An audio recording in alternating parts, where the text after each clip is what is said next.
Avis vascular centre మన దేశంలోనే the best varicose vein hospital.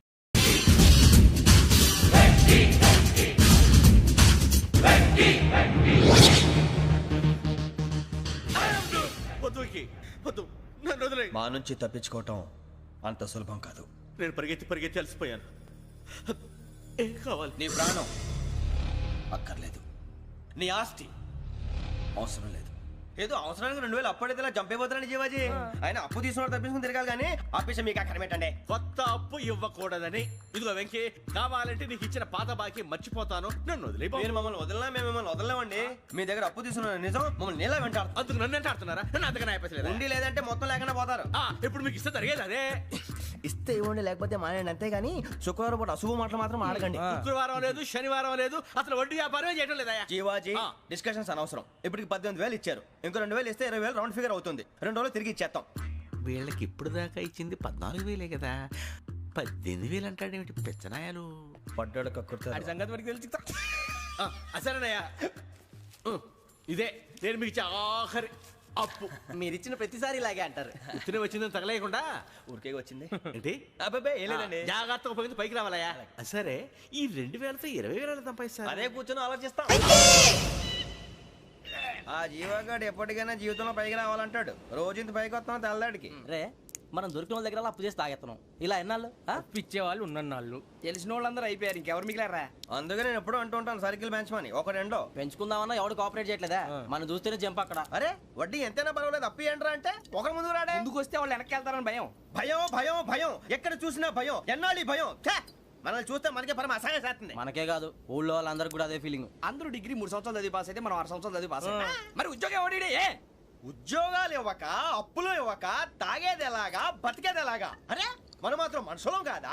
మనకి కోరికలు ఉండవా? ఇప్పుడు మనం ఆలోచించాల్సింది అది కాదు, రేపటికి ఎవరిని చంపాలి. కాలనీలో ఎవరు సార్?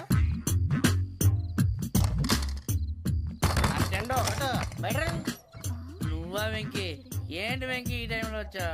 నీతో మాడే పని ఉంది, దా చెప్తా. ఏ బాగా నిద్రొస్తుందా? సరిగానే రే, నువ్వు మమ్మల్ని చూసే తలిపేసావా? మామూలుగానే వేసాను. మామూలుగా వేసేవాడివి. మేము రావడానికి 1 నిమిషం ముందో, మేము వెళ్ళాక 1 నిమిషం తర్వాత వేయాలి కానీ బిలాల్ రాజా, నాకు నిద్ర వచ్చి పడుకుందామని తలుపేసుకున్నాను. అయినా నా ఇంటి తలుపులు నేను అడిగేసుకోవాలంటే. తప్పు చేసిన కాక ఇంకా గేర్ సమాధానం చెప్తావా? మీ ఇంట్లో పెళ్లిడికి వచ్చిన ఆడపిల్లలు ఎదురున్నారు. ఇదిగో అమ్మాయిలు, మీతో ఎప్పుడైనా యథాశాలు వేసానా? విన్నారా? అడుగు తలుపులు వేసావు. అనవసరంగా గొడవ ఎందుకు? ఇక్కడి నుంచి వెళ్ళండి. గొడవ? మీ ఇంటి మీద పడి ఎప్పుడైనా గొడవ చేశానా బిని గారు? లేదు బాబు. విన్నారా? చెప్పు, మమ్మల్ని చూసి తలుపులు ఎందుకు వేసుకున్నావు? అరే మాకు అప్పించిన వాళ్ళు కూడా మమ్మల్ని చూసి ఎప్పుడు తలుపులు వేసుకోలేదు. ఏం చేయాలి? మరి నువ్వు ఎందుకు వేసుకున్నావు? బాబు టప్ అయిపోయింది, బుద్ధి తక్కువ వేసాను చాలా. అంటే మా మోకాల మీద తలుపులు వేసామని ఒప్పేసుకుంటున్నావు? ఒప్పుకుంటున్నాను. సరే ఇప్పుడు చెప్పు, మా మొఖాల మీద తలుపులు వేసేంత తప్పు మేము ఏం చేసామరా? బాబు తప్పైపోయిందని అంటున్నారు కదా, వదిలేయండి బాబు. అదే తప్పు మేము చేసి మమ్మల్ని వదిలేయమంటే మీరు వదిలేస్తారా బినిగారు? తప్పని ఒప్పుకుంటున్నాడు కదా అయ్యా. ఇప్పుడు టైం 11 అయింది, వెళ్ళి పడుకోండి. 11 అయిందా? కొమ్ము ఉంచాడు కదా. నాకు సంబంధం ఏంటి? ఉంది, సంబంధం ఉంది. 11 గంటలకి నా క్లోజ్ ఫ్రెండ్ ఢిల్లీ వెళ్తున్నాడు. 5,000 అప్పిస్తానని ఎయిర్పోర్ట్ రమ్మని చెప్పాడు. నీ గొడవలో పడి ఆ సంగతే మర్చిపోయాను. ఇప్పుడు నాకు జరిగిన నష్టానికి భర్తీ ఎవరు చేస్తారు? మీరా మీరా మీరా? ఎవడు పడతావు? ఎందుకు చేస్తాడా భర్తీ? భలే వాడి నువ్వు. తప్పు ఎవడు చేసినా వాడే చేస్తాడు. దానికి కారణం ఈ 10 మనిషే కదా.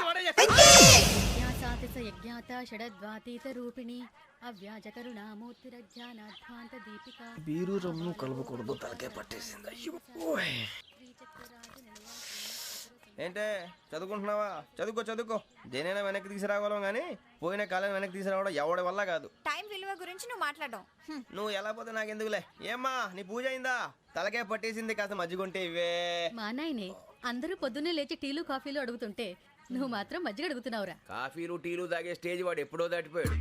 రాత్రి తాగింది దిగాలంటే మజ్జిగే తాగాలి. నువ్వు తల దించుకోవడం ఎందుకురా? నీలాంటి యదవనగానందుకు నేనే దించుకోవాలి తల. రాత్రి సుబ్బారావు గారి ఇంటి మీద గొడవకి వెళ్ళేవంటగా. అలా చెప్పాడు మీకు? ఏ మళ్ళీ గొడవ కెడతావా? నీ దెబ్బకు భయపడి రాత్రి తలుపులు తీసి పడుకున్నారంట. తెల్లారగా టైంట్లో దొంగలు పడ్డారు. ఆడింట్లో ఉందిలేండి, పట్టుకుపోవడానికి అక్కడ కూతురు తప్ప. ఎన్నాళ్ళు ఇలా బేవర్స్గా తిరుగుతావురా? ఇన్నాళ్ళని ఏం ఫిక్స్ అవ్వలేదండి. చిచి నాన్నా, అమ్మా, కంబైన్ స్టైల్స్ కి ఫ్రెండ్స్ ఇంటికి పిలుద్దాం అంటే వీడికి భయపడి ఎవరు రావడం లేదు. నేనే చేశానే. వాళ్ళ వంక అదోలా చూస్తున్నావంట. గొప్ప ఫిగర్లని అదోలా చూస్తాను. ఏదో మోహాలు వేసుకొని చదిగా ఆ గొంతు ఆ వాలకం చూడలేకపోతున్నాను రా బాబు. చిన్నప్పుడు వచ్చి నా అలాగే ఉన్నావు తెగ ముడిచిపోయారు. ఇప్పుడు నచ్చట్లేదు నాన్నగారు మీకు? నేను ఎదవలతో డిస్కస్ చేయను. నేను చేస్తాను. మీరు చెప్పదలుచుకుంది ఏమిటో చెప్పండి. ఇంకా చెప్పేదే ఉంది. నువ్వు ఇలా గాలికి తిరుగుతుంటే నేను తిండి పెట్టలేను. నాన్నగారు ఇప్పుడు శుక్ర మహాదశి 4వ పాదంలో ఉంది. నేను ఇప్పుడు ఏం చేసినా కలిసి రాదు. శనిగారు సెంటర్ లో కాసేసి నన్నే చూస్తున్నాడంట. వాడు అలా సైడ్ అయిపోయి నేను ఏదో ఒకటి అవుతాను కదా, మీరు కంగారు పడకండి. ఇవన్నీ ఆ జగదాంబ చౌదరి గారు చెప్పాడా? వా జేసీ గారిని గాడు గిడు అనకండి బాబు, మీకే మంచిది కాదు. అబ్బా ఊరుకోండి, ఎవరి నమ్మకాలు వాళ్ళవి. ఎరా ఇంతకీ ఆ శనిగాడు సైడ్ కి ఎప్పుడు వెళ్తాడంట? నేను పోయా. నువ్వు సెంటర్ లోకి రావాలమ్మా. మరి ఆ గురువు సెంటర్ లోకి ఎప్పుడు వస్తాడంటావు? అవన్నీ మనకి తెలుస్తాయి అంటే జేసీ గారు తెలుస్తాయి. నాన్నగారు ఒక 1000 రూపాయలు ఇవ్వండి, దక్షిణ నుంచి అన్ని అడిగేసి వస్తాను. ఎదిగిన కూతురు గుండెల మీద కుంపటైతే నీలాంటి బేవార్స్ కొడుకు క్లైమోర్ మైన్స్ లాంటి వాడు చీదరిదుడా. ఆ జేసీ గారు పోయాక వీడు నేను అమ్మ నువ్వే ఫీల్ ఓకే. ఆయన కావాలని అంటున్న మాటలు కాదు, ఆయన దేవుడు. కానీ ఆ శనిగాడు ఆడి కాన్సన్ట్రేషన్ అంతా నా మీదే పెట్టేశాడు. మరి ఇప్పుడు ఎలాగరా నాన్న? ఆ పని మీద డబ్బులు అడుగుతుంటే ఆయన ఇసుక్కుంటున్నాడు. పోనీ నువ్వేనా ఇవే? నా దగ్గర కూడా లేవురా. తెలుగు భాషలో నాకు నచ్చని ఒకే ఒక్క పదం లేదు.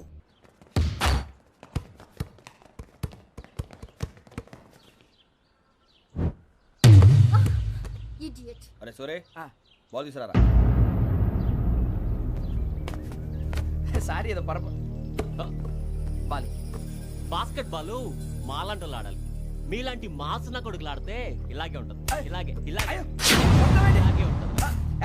అమ్మాయిల ముందు ఫోర్స్ కొడతావా? ఆహా, అయితే నిన్ను కొడతా.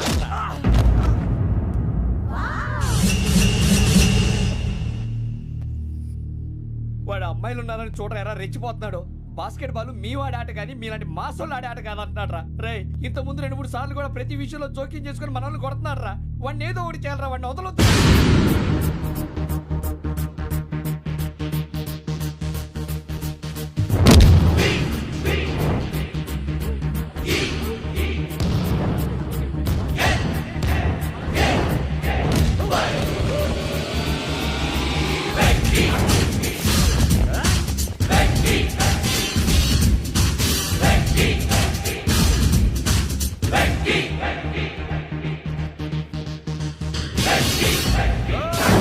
ఆడపిల్లలంటే ఎవరికైనా దెబ్బ తగిలితే అయ్యో అంటారు, మీకేమో ఎవరైనా కొడితే కామెడీ.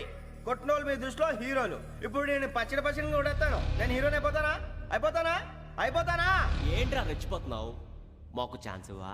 అసలు వచ్చిందే నీకోసం. మా ఓటు బ్యాక్గ్రౌండ్ తెలియక ఆడమే చేసావు. ఇప్పుడు నీకు అప్పుడు అయిపోతున్నా రే. వాడి బ్యాక్గ్రౌండ్ సరే, అసలు నీ బ్యాక్గ్రౌండ్ ఏంట్రా? నాకు సెపరేట్ బ్యాక్గ్రౌండ్ అంటూ ఏం లేదురా. నేను ఎక్కడ నిలబెడితే అదే నా గ్రౌండ్. అంత పొడింగువా? తెల్దా?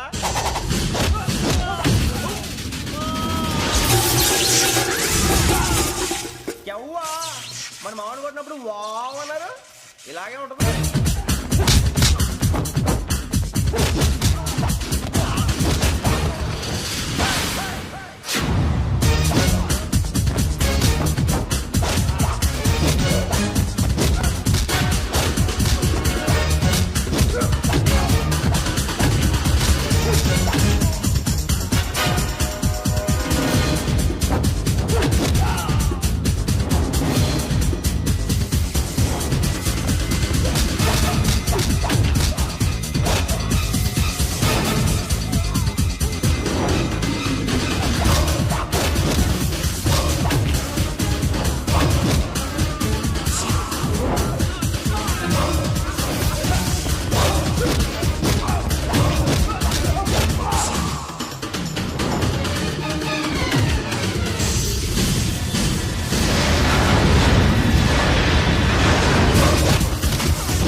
సూర్యబాబు,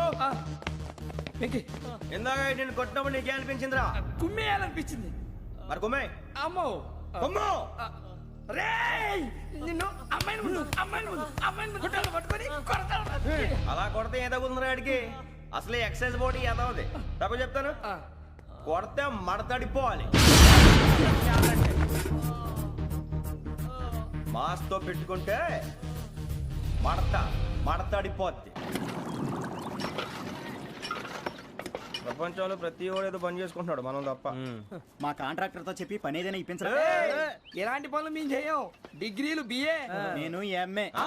ఇలా ఇచ్చాడేంట్రా? అయ్యి బాబోయ్, ఇంకేమైందిరా?